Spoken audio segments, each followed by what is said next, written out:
अब देखो यार, अगर तुम लोग आरविच के फैन हो तो ये वीडियो तुम्हारे लिए होने वाली है, क्योंकि गाइज आरविच की टीवी डील को लेकर क्रिस जेरिको का काफी बड़ा स्टेटमेंट आ चुका है। ब्रिट बेकर के एईडब्ल्यू में कॉन्ट्रैक्ट को लेकर बैक स्टेज से लेटेस्ट अपडेट सामने आ चुकी है।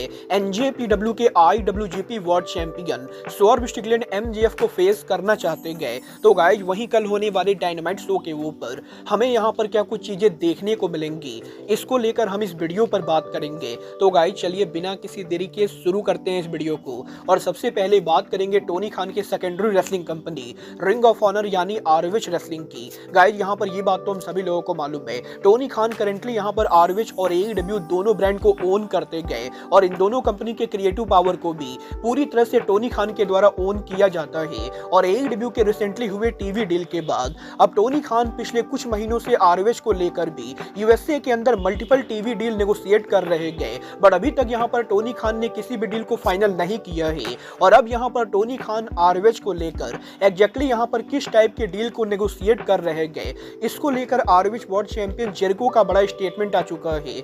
गाइड यहाँ पर इस हफ्ते क्रिस जेरिको के लेटेस्ट इंटरव्यू के ऊपर जेरिको ने आरविच के फ्यूचर को लेकर बात की, जहाँ पर जेरिको का ये कहना है कि टोनी खान करेंटली यहाँ पर आरविच कंपनी को अपने आप में ही एक बड़ा ब्रांड बनाना चाहते गए और टोनी खान के एईडब्ल्यू को सक्सेसफुल कंपनी बनाने के बाद अब टोनी खान आरविच को और बड़े प्लेटफॉर्म के ऊपर ले जाना चाहते गए। और करेंटली यहाँ पर टोनी खान के पास काफी सारे डिफरेंट ऑफर है, जिनमें से एक ऑफर आरविच रेसलिंग के लिए मेजर स्ट्रीमिंग ऑफर है। और जेरिको ने ये तो रिवील नहीं किया है कि आरविच रेसलिंग को एग्जैक्टली कौन सी स्ट्रीमिंग डील ऑफर हुई है, बट जेरिको का ये कहना है कि टोनी खान अगर यहाँ पर आरविच के इस डील को फाइनलाइज करते गए तो आरविच रेसलिंग का फ्यूचर काफी ब्राइट होने वाला है। और अभी यहाँ पर जेरिको को ये नहीं मालूम है कि टोनी खान आरविच को एग्जैक्टली यहाँ पर कौन सा टीवी डील के अंदर ले जाएंगे, बट टोनी खान के ऊपर क्रिस जेरिको पूरा विश्वास करते गए। और जेरिको यहाँ पर आरविच के वर्ल्ड चैंपियन के तौर पर टोनी खान की कंपनी को नेक्स्ट जनरेशन के लिए लीड करने के लिए पूरी तरह से रेडी गए। बल देखना दिलचस्प होने वाला है कि टोनी खान एग्जैक्टली यहाँ पर आरविच को किसी स्ट्रीमिंग नेटवर्क के ऊपर ले जाते गए। बट गाइस चलिए फिलहाल आगे बढ़ते और बात करते हैं अमेरिका की तीसरी सबसे बड़ी कंपनी टीएनए रेसलिंग यानी टोटल नॉन स्टॉप एक्शन की। गाइस यहाँ पर ये बात तो आप सभी लोगों को मालूम होगी, टीएनए रेसलिंग के इस साल के पहले पेपर व्यू जेनेसिस के ऊपर करीबन 4000 से ज्यादा लोग अरीना के अंदर मौजूद थे। और पहले पेपर व्यू के ही ब्लॉकबस्टर होने के बाद सेम अरीना के अंदर टीएनए रेसलिंग ने उनका साल का पहला लाइव टीवी टैपिंग किया, जहां पर टीएनए रेसलिंग ने 23 जनवरी के ऊपर उनके वीकली शो को पहली बार 2025 में लाइव ब्रॉडकास्ट किया। और जहां नॉर्मली सिर्फ एईडब्ल्यू और डब्ल्यूडब्ल्यूई के शो लाइव होते गए, वहीं टीएनए रेसलिंग ने इस साल जनवरी के अंदर ही काफी लंबे टाइम के बाद पहली बार लाइव शो को ब्रॉडकास्ट किया, जो यहाँ पर टीएनए रेसलिंग के लिए अटेंडेंस और क्राउड के मामले में काफी ज्यादा सक्सेसफुल शो रहा है। और यही टीएनए के पहले लाइव शो ब्रॉडकास्ट करने के बाद अब टीएनए की मैनेजमेंट काफी ज्यादा हैप्पी गए और इस चीज के काफी ज्यादा हाई चांसेस है कि फ्यूचर में टीएनए रेसलिंग आगे चलकर दोबारा से ये ट्राई करेगी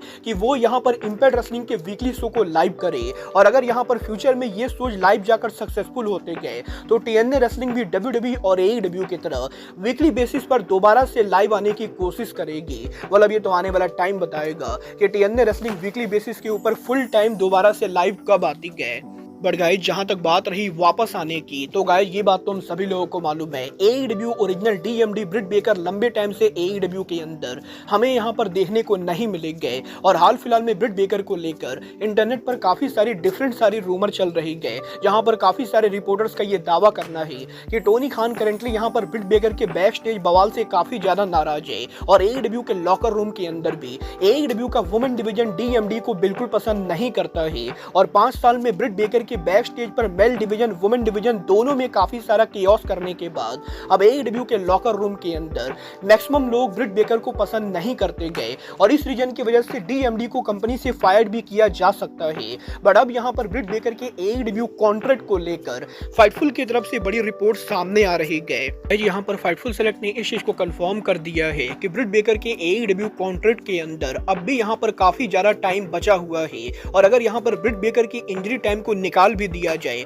तब भी यहाँ पर ब्रिट बेकर कम से कम 2 सालों तक एईडब्ल्यू को छोड़कर नहीं जाने वाले गए, क्योंकि बेकर के कॉन्ट्रैक्ट के अंदर अब भी यहाँ पर करीबन 2 साल से ज्यादा टाइम बाकी गए। और अगर यहाँ पर ब्रिट बेकर के कॉन्ट्रैक्ट में इंजरी टाइम ऐड होता है तो ये कॉन्ट्रैक्ट यहाँ पर और भी ज्यादा लंबा हो सकता है। और इसीलिए यहाँ पर यह कहना काफी मुश्किल है कि टोनी खान क्या 2 सालों के लिए ब्रिट बेकर को घर के ऊपर बैठाएंगे। मतलब ये तो आने वाला टाइम बताएगा कि टोनी खान यहाँ पर आने वाले 2 सालों तक डीएमडी को घर के ऊपर बैठाते गए या टोनी खान डीएमडी को दोबारा टीवी पर वापस लाते गए। बट गाइस चलिए फिलहाल आगे बढ़ते और बात करते हैं एनजेपीडब्ल्यू के IWGP world champion Zack Sabre Junior की। वेल गाइस ये बात तो मैं आपको ऑलरेडी बता चुका हूँ। इस हफ्ते टोक्यो स्पोर्ट के साथ जैक सेब्रे जूनियर के लेटेस्ट इंटरव्यू के ऊपर जैक सेब्रे जूनियर ने फॉरबिडन डोर पर उनके टाइटल मैच को लेकर बात की, जहां पर जैक सेब्रे जूनियर का ये कहना था कि वो इस साल यूके में फॉरबिडन डोर के ऊपर एईडब्ल्यू सुपरस्टार विल ऑस्प्रे को होम कंट्री पर फेस करना चाहते गए। और यही फॉरबिडन डोर पर ऑस्प्रे को चैलेंज करने के बाद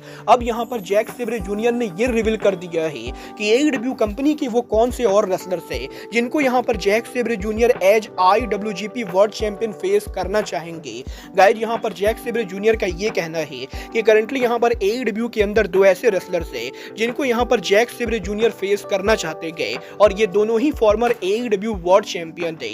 गाइस यहां पर जैक सेब्रे जूनियर सबसे पहले एईडब्ल्यू के former world champion Maxwell Jacob Friedman को रिंग में फेस करना चाहते गए। और जैक सेब्रे जूनियर का ये कहना है कि एमजेएफ ने पिछले कुछ टाइम के अंदर काफी नाम बनाया है और अब यहां पर जैक सेब्रे जूनियर ये देखना चाहेंगे कि एमजेएफ रिंग के अंदर सिर्फ बकवास कर सकते गए या एमजेएफ रिंग के अंदर रेसल भी कर सकते गए। बट एमजेएफ के अलावा जैक सेब्रे जूनियर स्वॉर्ब स्टिगलैंड को फेस करना चाहेंगे, क्योंकि जैक सेब्रे जूनियर ने एक टाइम के ऊपर स्वॉर्ब स्टिगलैंड के साथ ट्रेनिंग की थी और वो यहां पर स्वॉर्ब स्टिगलैंड को अब यहां पर मेजर प्लेटफॉर्म के ऊपर फेस करना चाहते गए। बट इन दोनों बड़े स्टार्स के अलावा जैक सेब्रे जूनियर डेफिनेटली यहां पर ऑरेंज कैसिडी और डेनियल गार्सिया जैसे रेसलर्स को भी दोबारा फेस करना चाहेंगे। बल देखना दिलचस्प होगा कि टोनी खान एईडब्ल्यू के अंदर जैक सेब्रे जूनियर की ये ड्रीम मैचेस बुक करते हैं या नहीं।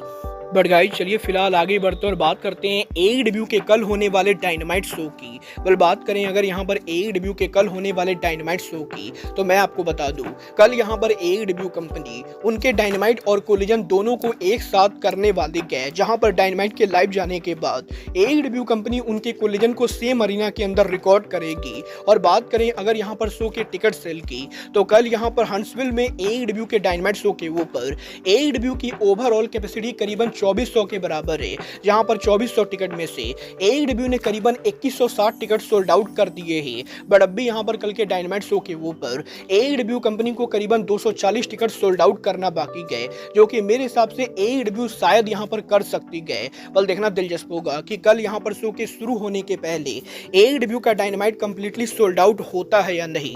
बट गाइस बात करें अगर यहां पर शो के मैचेज और सेगमेंट की तो कल यहां पर वेडनेसडे नाइट डायनामाइट शो के ऊपर विल ऑस्प्रे शो पर एक्शन में होंगे, जो यहां पर मशीन ब्रायन केज को फेस करेंगे। तो वहीं एईडब्ल्यू के वर्ल्ड टाइटल शॉट के लिए कल यहां पर जेफ जैरेट एक्शन में होंगे, जो यहां पर क्लॉडियो कैस्टेग्नोली को फेस करेंगे।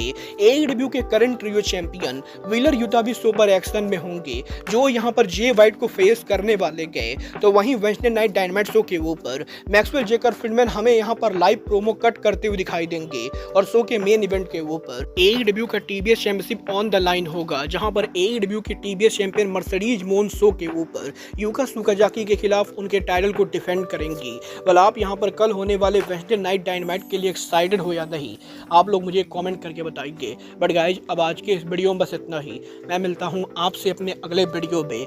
बट गाइज तब तक के लिए goodbye, good night and bang.